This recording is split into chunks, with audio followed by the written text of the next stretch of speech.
ঈদটা আসলে ছবিটাকে ঘিরেই হয়ে যায়, যে হল ভেঙে উপচে পড়ছে মানুষ। মনে হয় তাণ্ডবের অনেক বড় একটা ভূমিকা আছে। দর্শক হিসাবে সিনেমা হলে বসে সিনেমাটা দেখলাম। যখন আসলে একটা ফিল্ম রিলিজ করে তখন তো আমাদের যেটা হয় যে ঈদটা আসলে ছবিটাকে ঘিরেই হয়ে যায়।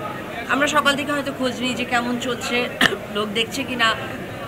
এক্সকিউজ মি, এত তো বৃষ্টি, কিন্তু তারপর দেখলাম বা শুনছি যে হল ভেঙে উপচে পড়ছে মানুষ, এবং দেখবার জন্য মানুষ প্রায় একেবারে ক্রেজি হয়ে গেছে। তো এটা তো অনেক ভালো ব্যাপার, এটা অনেক ভালো বিষয় যে এই ছবিটা দিয়ে চলছে, এটা যেন ধারাবাহিকভাবে আমাদের সব দর্শকদের যেমন উৎসবকে ঘিরেই হোক বা যা ঘিরেই হোক, ছবি যাতে মানুষ দেখবার চর্চায় থাকে, সেই জন্য আমার মনে হয় তাণ্ডবের অনেক বড় একটা ভূমিকা আছে।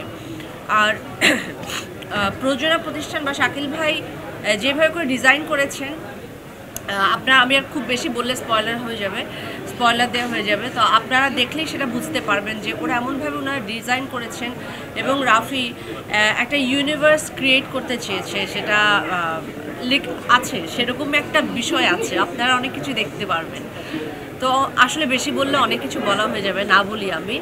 খুব ভালো লাগছে ঈদের সময় এরকম দারুণ একটা সময়, এবং সবচেয়ে বড় কথা আমি আজকে দর্শক হিসাবে সিনেমা হলে বসে সিনেমাটা দেখলাম। মানে আমি তো বলবো আমার 200% পয়সা উসুল। আমি কিন্তু অডিয়েন্স হিসেবে দেখেছি আজকে একদম ছবি। আমি একেবারেই শিল্পী হিসাবে এই ছবির আর্টিস্ট হিসেবে দেখিনি।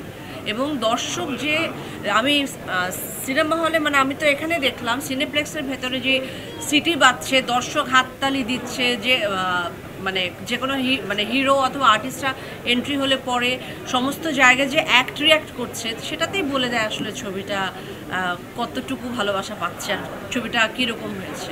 দর্শক হিসেবে যদি বলি, আমি এই যে বললাম একেবারে পয়সা উসুল ছবি আমি দেখে বেরিয়েছি।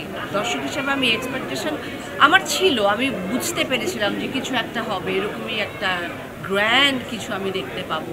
কিন্তু চোখের সামনে এই গ্র্যান্ডটা দেখে খুবই ভালো লাগলো, এবং গর্ববোধ করছি যে এরকম একটা ছবি, বাংলাদেশের ছবি রাফি বানিয়েছে, শাকিল ভাইরা বানিয়েছেন, কিন্তু আমি এটার একটা অংশ।